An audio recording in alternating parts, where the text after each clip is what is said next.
नमस्ते बच्चों।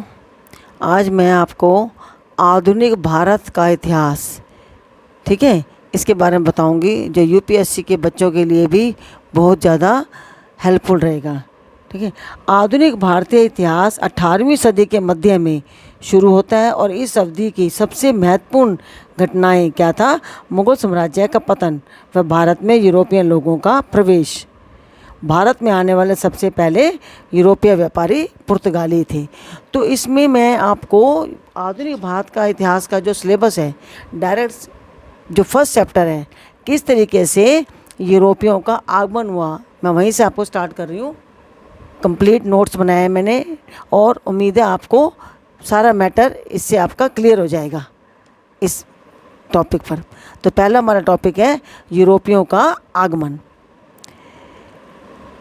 यूरोपियों में सबसे पहले भारत में आए थे पुर्तगाली, सबसे पहले आए और सबसे बाद में गए, और फिर आए थे डच, अंग्रेज, फिर डेनिश और फ्रांसीसी कंपनी। देखो, जो यूरोपियन थे पहले क्या करते थे कि पूर्वी रोमन साम्राज्य की जो राजधानी कुस्तुनतुनिया थी, पूर्वी देशों के साथ उनका व्यापार होता था। लेकिन जब इस पूर्वी देशों के साथ व्यापार करने में इनको दिक्कत कहाँ आई? जब मुस्लिम नियंत्रण वहाँ पर स्थापित हो गया और इसकी जो राजधानी थी कुस्तुनतुनिया, वो भूमध्य सागर के पास उसकी लोकेशन थी। और यहाँ पर किसका नियंत्रण हो गया? तो तुर्की मुस्लिम संप्रदाय का। जब तुर्कों ने, मुसलमानों ने, मुस्लिम नियंत्रण हो गया, मुस्लिम संप्रदाय का नियंत्रण हो गया, तो ऐसी स्थिति में यूरोपियों को पूर्वी देशों के साथ व्यापार करने में काफ़ी मुश्किलों का सामना करना पड़ा, जिसकी वजह से यूरोपियों के लिए नए मार्ग की तलाश उन्होंने शुरू कर दी, क्योंकि वहाँ तो व्यापार कर नहीं सकते थे, मुस्लिमों का नियंत्रण हो गया था। तो इसीलिए उन्होंने अनेक भौगोलिक खोजें भी करनी शुरू कर दी, जैसे कि कोलंबस ने अमेरिका के लिए मार्ग की खोज की। ऐसे ही वास्को डी गामा, जो कि पुर्तगाली नाविक था, उसने भारत के नवीन मार्ग की तलाश की थी 17 मई 1498 में। ठीक है। तो सबसे पहले अब हम शुरू करते हैं पुर्तगाली, कि पुर्तगाली भारत में जो आए थे, क्यों आए थे, क्या रीज़न था? क्योंकि हमारा टॉपिक यही है, यूरोपीय का आगमन, यूरोपियों का भारत में आगमन। तो यूरोपियन में सबसे पहले आए थे पुर्तगाली। भारत में आने वाले पुर्तगालियों में, यूरोपियों में सबसे प्रथम पुर्तगाली थे, और पुर्तगालियों का भारत में आने का सबसे बड़ा जो अट्रैक्शन था वो था मसाला बाज़ार। मसाला बाज़ार को ध्यान में रखते हुए उन्होंने, पुर्तगालियों ने भारत में प्रवेश किया और उन्होंने क्या किया? विभिन्न स्थानों पर फैक्ट्री, कारखाने व व्यापारिक केंद्र की भी स्थापना की। नेचुरली जब वो मसाला बाज़ार के लिए आए थे तो उन्होंने फैक्ट्रियाँ इस्टेब्लिश की, कारखाने बनाए, व्यापारिक केंद्र भी बनाए। अब जो उन्होंने जो कारखाने बनाए थे, ये कारखाने खाली उत्पादन केंद्र नहीं थे, बल्कि ये उनके भंडार गृह भी थे। मतलब जिन वस्तुओं का उत्पादन करते थे उनको वो इकट्ठा भी करते थे, और इकट्ठा करके, संग्रह करके उन वस्तुओं को वो कहाँ भेजते थे? यूरोप, जहाँ से वो आए थे। उनका मेन हेड ऑफिस तो यूरोप था ना, यहाँ तो अपना व्यापार करने के लिए आए थे, यूरोप भेजते थे। और यह कारखाना जो था उनका, एक किले बंधन के ऐसी जगह था उनका कारखाना कि चारों तरफ से उसको कवर कर दिया गया, किलेबंदी क्षेत्र जैसा था, और जिसमें उनका गोदाम, कार्यालय और व्यापारियों के लिए जो आवास थे वो भी, मतलब रहने की जगह भी उन्होंने उस कारखाने में ही बना रखी थी। पुर्तगालियों ने जो कारखाना निर्माण की पद्धति थी, बहुत ज़बरदस्त थी पुर्तगालियों की कारखाना निर्माण की पद्धति, और ये पद्धति उन्होंने कहाँ से ली? इटली के व्यापारियों ने। इटली के व्यापारी भी सेम ऐसे कारखाना पद्धति उन्होंने अपना रखी थी, जो कि कवर्ड एरिया में होती थी, किले बंद एरिया में होती थी, और हर चीज़ का उत्पादन होता था, भंडार गृह भी होते थे, व्यापारियों का स्थान भी हो गया था। सेम इन्होंने पॉलिसी, ये वाली नीति उन्होंने, इस पद्धति को उन्होंने इटली के व्यापारियों से प्राप्त किया था। उसके बाद जो पुर्तगाली यात्री था, वास्को डी गामा जो था, 1498 में सबसे पहले भारत के पश्चिमी तट कालीकट में आया। ठीक है, पश्चिमी तट कालीकट में आया, और यहाँ कालीकट का जो राजा था जमेरिन, देखो ना, जिस स्थान पर कोई जाएगा वहाँ का राजा भी तो परमिशन देगा ना उनको। तो कालीकट के राजा ने, जो हिंदू शासक था जमेरियन, उसने उनका स्वागत भी किया वास्को डी गामा का। लेकिन उस समय वहाँ पर जो कुछ अरबी व्यापारी भी थे, जो कि व्यापार कर रहे थे वहाँ पर कालीकट में, उन्होंने पुर्तगालियों का विरोध किया। क्यों विरोध किया? उस विरोध का कारण क्या था? आर्थिक। उनको ये था अरबी व्यापारियों को कि अगर यहाँ पर पुर्तगालियों ने यहाँ पर व्यापार करना शुरू कर दिया तो उनके व्यापार को नुकसान पहुँचेगा, वो उनके लिए हितकारी नहीं होगा। इसलिए उनका मेन विरोध का कारण क्या था? आर्थिक था। तो भारत में सबसे पहले जब पुर्तगाली आए थे तो उनका जो गवर्नर था फ्रांसीसी डी अमेल्डा था, गवर्नर था, जो हेड था उनका। देखो ना, थे तो मेन बेसिक, ये तो आपको पता है, बेसिक थे यूरोप के रहने वाले, लेकिन जहाँ वो आए थे उनका कोई ना कोई अफसर तो होता है ना। तो जो उनका गवर्नर था फ्रांसिस्को डी अमेल्डा था, जिसने ब्लू वाटर पॉलिसी यानी कि नीला पानी नीति अपनाई थी। इस नीले पानी नीति या ब्लू वाटर पॉलिसी का मतलब क्या था कि पुर्तगाली सरकार की ओर से यह कहा गया कि पुर्तगाली व्यापारी ऐसे दुर्ग का निर्माण करें। ठीक है, पुर्तगाल की सरकार जो थी ना, जो मेन यूरोप में रहते थे, उन्होंने जो पुर्तगाली यहाँ भारत में व्यापार करने आए थे उनको ये कहा कि वो ऐसे दुर्ग का निर्माण करें जिनका उद्देश्य सिर्फ सुरक्षा नहीं है बल्कि हिंद महासागर के व्यापार पर भी नियंत्रण स्थापित करना भी हो। यानी कि खाली सुरक्षा ना होकर बल्कि उन्होंने कहा ना कि ऐसा दुर्ग बनाए। दुर्ग तो देखा जाए तो दुर्ग सुरक्षा की दृष्टि से होता है, परंतु खाली सुरक्षा नहीं बल्कि हिंद महासागर के व्यापार पर भी पूरा नियंत्रण करना भी हो। तो ये इसी को ही नीले पानी की नीति या ब्लू वाटर पॉलिसी भी कहा जाता है। ये किसने बनाई थी? पुर्तगालियों ने। अब इसके साथ साथ पुर्तगालियों ने अपने पांव जमाने के लिए और क्या किया कि पुर्तगाली गवर्नर अल्बुकर्क जो था वो बहुत ज़्यादा सुलझा हुआ व्यक्ति था। तो वो जब गवर्नर बना पुर्तगाली सरकार का, तो भारत में पुर्तगाली शक्ति का वास्तविक शासक संस्थापक कहा जाता है अल्बुकर्क को। क्यों? क्योंकि अल्बुकर्क ने ही भारत में पुर्तगाली पुरुषों को, जो पुर्तगाली लोग यहाँ रहते हैं, उनको ये कहा कि अगर पुर्तगाली भारतीय स्त्रियों के साथ विवाह करते हैं तो उससे क्या होगा, भारत में पुर्तगाली बस्ती को मजबूती प्रदान की जा सकती है और अधिक स्ट्रांगली यहाँ रह सकते हैं। तो इसीलिए उन्होंने क्या किया, 1661 में ब्रिटिश राजकुमार चार्ल्स द्वितीय के साथ पुर्तगाली राजकुमारी कैथरीन का विवाह कर दिया। पुर्तगाल की राजकुमारी थी कैथरीन, उसका विवाह किसके साथ किया? ब्रिटिश राजकुमार चार्ल्स द्वितीय के साथ। और ब्रिटिश राजकुमार को उपहार के रूप में दिया बॉम्बे। उन्होंने उपहार स्वरूप बॉम्बे ब्रिटिश राजकुमार को प्रदान किया। अब वो राजकुमार तो ब्रिटिश का था ना, तो उसने 1661 में उसको ये बॉम्बे उपहार के तौर पर मिला शादी में। और बाद में फिर 1668 में 1668 में बॉम्बे को उस राजकुमार ने ब्रिटिश कंपनी को दे दिया वापस। अब बॉम्बे किसके पास आ गया? ब्रिटिश कंपनी के पास आ गया। इसके साथ भारत में पुर्तगालियों का योगदान, पुर्तगाली ठीक है व्यापार करने आए थे, लेकिन इन्होंने अपना कंट्रीब्यूशन भी किया। किस चीज़ में? प्रिंटिंग प्रेस की स्थापना किसकी वजह से हुई थी? पुर्तगालियों की वजह से हुई थी। उन्होंने तंबाकू की खेती का भी प्रचलन किया। यूरोपीय भवन निर्माण की गोथिक शैली का प्रवेश किया भारत में। जैसे यूरोप में जैसे भवन निर्माण बने होते थे ना, ऐसे ही उस शैली का, गोथिक शैली का प्रयोग करके उन्होंने भारत में ऐसे भवन निर्माण बनवाने शुरू किए और यूरोपीय चित्रकला के तत्वों को भारत में प्रचलित किया। व्यापार के साथ साथ उन्होंने कला साहित्य को भी स्थान दिया हर चीज़ में। लेकिन पुर्तगालियों की एक नीति ऐसी थी ईसाईकरण की, जिसने कि उनको यहाँ टिकने नहीं दिया। वो टिक नहीं पाए लंबे समय तक। क्यों? क्योंकि वो ज़बरदस्ती लोगों को ईसाई बना रहे थे, जिसकी वजह से वहाँ के जो लोग थे, स्थानीय लोग, वो असंतुष्ट हो गए। उनका सहयोग, वहाँ के जहाँ भी हम जाते हैं, बिना स्थानीय लोग के सहयोग के हम वहाँ कहीं भी ज़्यादा समय नहीं टिक सकते। ऐसे ही पुर्तगालियों के साथ हुआ। जब उन्होंने ईसाईकरण की नीति अपनाई तो वहाँ के लोगों में खास तौर से जो स्थानीय लोग थे, उन्होंने उनको कोऑपरेट नहीं किया और व्यापार में भी उन्होंने समुद्री लूटपाट की नीति को जारी रखा। किसने? पुर्तगालियों ने। शत्रुओं की संख्या धीरे धीरे उनकी बढ़ती गई, क्योंकि वहाँ के लोग उनकी इस नीति को पसंद नहीं कर रहे थे। और यही जो कारण था सबसे बड़ा, ईसाईकरण की नीति का जो कारण था, वो पुर्तगालियों के पतन का सबसे बड़ा कारण बना। इसके साथ ही दरअसल पुर्तगालियों ने कार्टेज आर्मेंडा पद्धति की शुरुआत की। कार्टेज आर्मेंडा पद्धति क्या थी कि समुद्री व्यापार के लिए जहाज़ों को पुर्तगालियों से परमिट प्राप्त करना होता था। मतलब कि ये जो पद्धति थी, इस पद्धति के अनुसार जितने भी जहाज़ थे उनको पहले पुर्तगालियों से परमिट लेना होता था। अगर कोई पुर्तगालियों से परमिट नहीं मिलता था, परमिशन नहीं मिलती थी, तो ना ले जिनको नहीं मिलती थी उनको वो दंडित भी करते थे और उनके समुद्री जहाज़ को लूट लेते थे।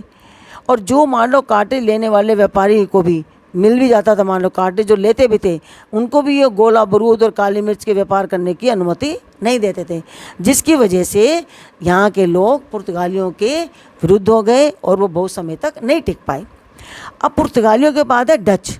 डच तो क्या था कि देखो, ये जो इंडिया के मैप मैंने बना रखा है, यहाँ देखो आप कि इसके पश्चिमी तट पर मालाबार तट है और पूर्वी की साइड है कोरोमंडल तट।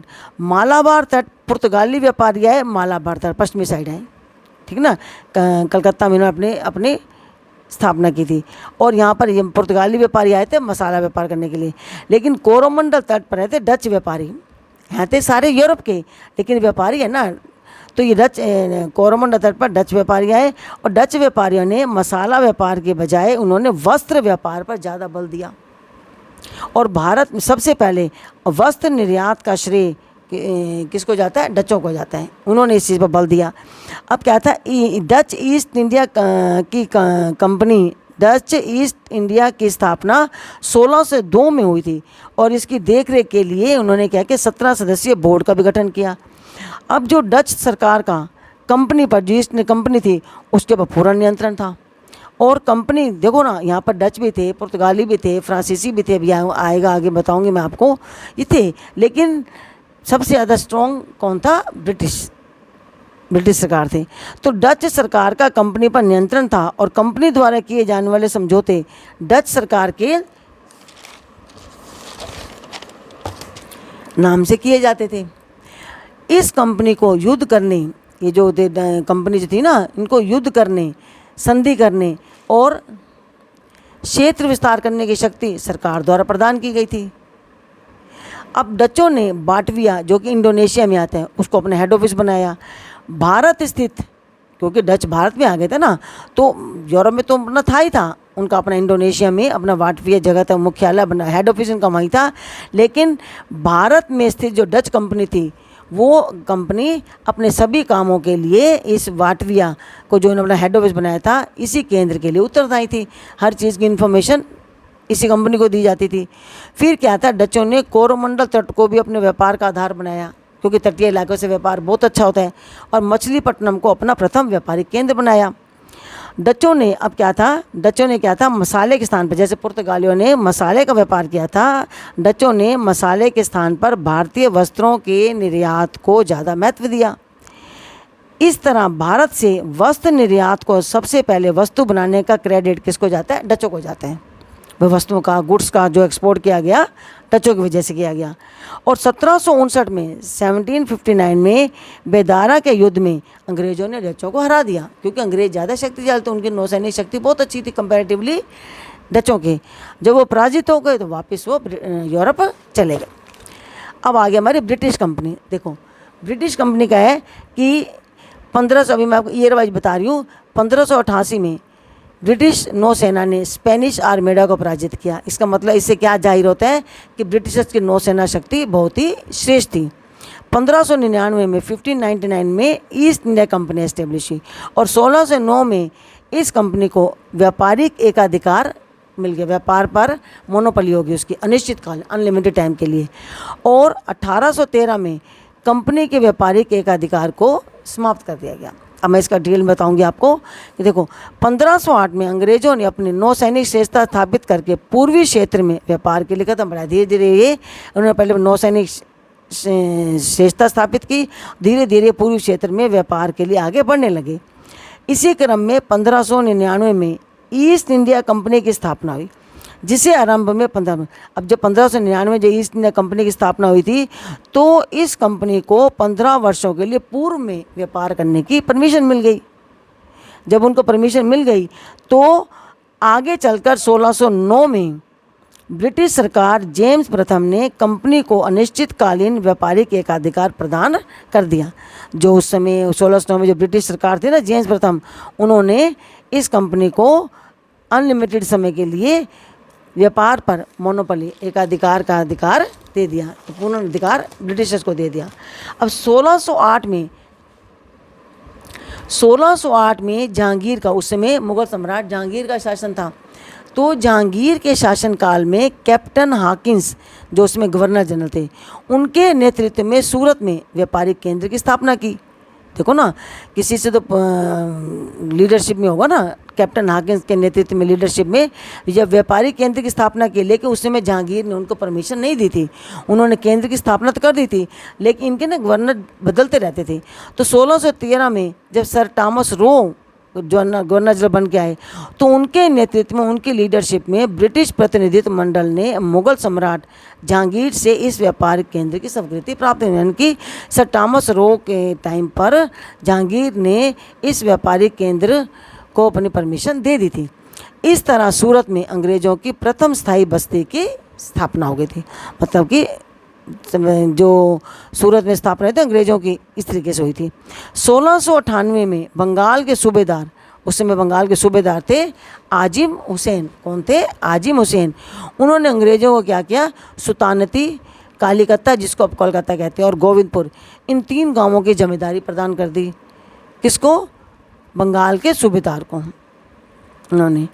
इन्हीं स्थानों को मिलाकर जॉर्ज चारनोक ने फोर्ट विलियम कलकत्ता नगर की, इन गांवों को मिलाकर ना उन्होंने फोर्ट विलियम कलकत्ता नगर की स्थापना की, और जिसका प्रथम प्रेसिडेंट चार्ल्स आयर था।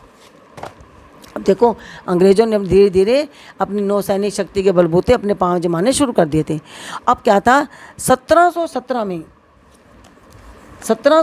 में उस समय मुगल सम्राट थे फर्रुखशियर, उसने अंग्रेज़ों को शाही फरमान प्रदान किया। शाही फरमान क्या था कि अंग्रेज ईस्ट इंडिया कंपनी को अनुदान देने वाली रियायत थी, और विशेष रूप से बंगाल, बिहार और उड़ीसा में कर मुक्त एकाधिकार व्यापार की अनुमति देता है। ये उनका प्रदान था, शाही फरमान था कि बंगाल, बिहार, उड़ीसा में कर मुक्त, बिना कर को, ये कर देने की उनको छूट मिल गई और उनको व्यापार की अनुमति मिल गई, अर्थात उनको निःशुल्क व्यापार करने की अनुमति मिल गई। ये शाही फरमान किया था फर्रुखशियर ने। इस तरीके से अंग्रेज़ों ने अपने पांव यहाँ पर जमा लिए थे। अंग्रेज शक्तिशाली थे, उनकी नौसैनिक शक्ति बहुत अच्छी थी। और 1616 में डेनमार्क में डेनिश कंपनी की स्थापना हुई। जब डेनिश कंपनी की स्थापना हुई वहाँ पर 1616 में, तो इसने ट्रंकोबार, जो कि तमिलनाडु में, अपना पहला व्यापारिक केंद्र 1619 में डेनिश कंपनी ने बनाया। किंतु ये ज़्यादा समय तक टिक नहीं पाई अंग्रेज़ों के आगे, तो आगे चलकर अपने सभी केंद्रों को ब्रिटिश कंपनी को बेचकर ये वापस अपने यूरोप चले गए। अब आगे फ्रांसीसी कंपनी। देखो, फ्रांसीसी कंपनी की स्थापना कब हुई? 1664 में। इनके शासक थे लुई 14, वित्त मंत्री थे कोलबर्ट, और ये पूर्णतः सरकारी कंपनी थी। अब देखो, जो फ्रांसीसी ईस्ट इंडिया कंपनी की स्थापना, अभी मैंने ऊपर बताया आपको, कब हुई थी? 1664 में, 1664 में। और इसकी स्थापना किसने की थी? फ्रांस के शासक लुई 14 में। और जब लुई 14 ने इस फ्रांसीसी ईस्ट इंडिया कंपनी की स्थापना की 1664 में, तो उस समय वित्त मंत्री कौन थे? कोलबर्ट। कोलबर्ट के प्रयासों से ही जो है फ्रांसीसी ईस्ट इंडिया कंपनी की स्थापना की गई। फ्रांसीसी कंपनी को राज्य द्वारा, अब जो फ्रांसीसी कंपनी थी उनको राज्यों द्वारा विशेष अधिकार भी मिले हुए थे, वित्तीय संसाधन, फाइनेंशियल रिसोर्स भी प्राप्त थे, जिसकी वजह से ये पूर्ण सरकारी कंपनी थी ये।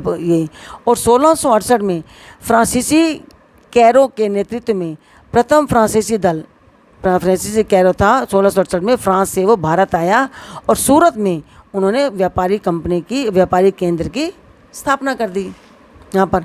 और उस समय भारत में जो फ्रांसीसी थे उनका गवर्नर कौन था? डुप्ले था। डुप्ले बहुत ही महत्वपूर्ण और बुद्धिमान व्यक्ति था। अंग्रेजों व फ्रांसीसी, अब देखो, अंग्रेज भी शक्तिशाली थे, फ्रांसीसी भी थे। अब ये दोनों का टक्कर आमने सामने थी, मुकाबला हो गया इन दोनों में। अब इनके बीच यूरोपीय व भारतीय परिस्थितियों के कारण 3 युद्ध हुए, जिन्हें कर्नाटक युद्ध के नाम से, कर्नाटक में अंग्रेजों और फ्रांसीसियों के बीच 3 युद्ध हुए। और इन युद्धों में 1760 में वांडीवास की लड़ाई में अंग्रेजों ने फ्रांसीसियों को हरा दिया। अब फ्रांसीसी को हरा दिया तो फ्रांसीसी यहाँ नहीं टिक पाए, फ्रांसीसी चले गए थे। रह कौन गए थे यहाँ पर? अंग्रेज। देखो अंग्रेज़ों ने पुर्तगालियों को, पुर्तगाली भी चले गए, डच भी, डेनिश भी, फ्रांसीसी भी। क्यों? अंग्रेज़ों की नौसैनिक श्रेष्ठता, नौसैनिक शक्ति इन सबसे अधिक थी। और राजनीतिक हस्तक्षेप कर आर्थिक लाभ लेने की अवधारणा का जो सूत्रपात किया था भारत में फ्रांसीसी अधिकारी डुप्ले ने किया था। इट मीन्स कि जो आए तो ये व्यापार करने के लिए थे, लेकिन धीरे धीरे उन्होंने राजनीतिक शक्ति भी अपने हाथ में ले ली। तो ये सारी जो कॉन्सेप्ट था उन्होंने भारत में फ्रांसीसी अधिकारी डुप्ले ने किया था। और इसी नीति को आगे चलकर ब्रिटिश अधिकारी क्लाइव ने भी अपना लिया। क्या? कि आर्थिक लाभ के साथ साथ राजनीतिक रूप से भी अगर किसी जगह हमारा नियंत्रण हो जाता है तो अच्छे ढंग से वो उसका प्रयोग कर सकते हैं व्यापार करने में, फिर उनको दिक्कत नहीं आती ना कोई भी। यही अंग्रेज़ों ने किया था। आए तो यहाँ व्यापार करने थे आर्थिक रूप से, लेकिन वो यहाँ पर राजनीतिक हस्तक्षेप करके यहाँ के मालिक बन गए। अब फ्रांसीसी जो हारे थे उनके हारने का सबसे बड़ा कारण क्या था? कि यह एक सरकारी कंपनी थी। इस कारण निर्णय लेने में उनको विलम्ब होता था, बड़ी लेट निर्णय लेते थे, जिसकी वजह से ये कंपनी ज़्यादा समय तक नहीं टिक पाई। और फ्रांसीसी कंपनी के अधिकारों में क्या था? अधिकारियों में सहयोग व सामंजस्य का भाव था, आपस में कोऑपरेशन नहीं था। और फ्रांसीसियों में नौसैनिक क्षमता ब्रिटिश की अपेक्षा कमज़ोर थी। उनकी नौसैनिक शक्ति ब्रिटिशर्स की तरह इतनी शक्तिशाली नहीं थी। इस कारण इस संघर्ष में कर्नाटक युद्ध में फ्रांसीसी हार गए और अंग्रेज जीत गए। अब देखो इस चैप्टर में मैंने आपको बताया यूरोपियों का भारत में आगमन। यूरोपीय आए, यूरोपियों के आने के बाद यहाँ पर ये सारे आए, पुर्तगाली मैंने बताया आपको, डच भी आए, डेनिश भी आए, फ्रांसीसी भी आए, ब्रिटिशर्स भी आए। लेकिन लंबे समय तक कौन टिके? ब्रिटिशर्स। क्यों? क्योंकि ब्रिटिशर इन सबसे ज़्यादा शक्तिशाली थे, स्ट्रॉन्ग थे, उनकी नौसैनिक शक्ति बहुत अच्छी थी, स्ट्रॉन्ग थी, जिसकी वजह से ब्रिटिशर्स यहाँ टिक गए। अब देखो आधुनिक भारत का जो फर्स्ट चैप्टर यूरोपियन का आगमन, ये मैंने आपको समझा दिया है। ये हिंदी मीडियम बच्चों के लिए बहुत ज़्यादा हेल्पफुल रहेगा। और इसके बाद इसका जो यूपीएससी के सिलेबस के अकॉर्डिंग जो सेकंड चैप्टर है, अब मैं इसका turn by turn second chapter के आपको नोट्स भेजूँगी। ठीक है, थैंक यू बच्चों।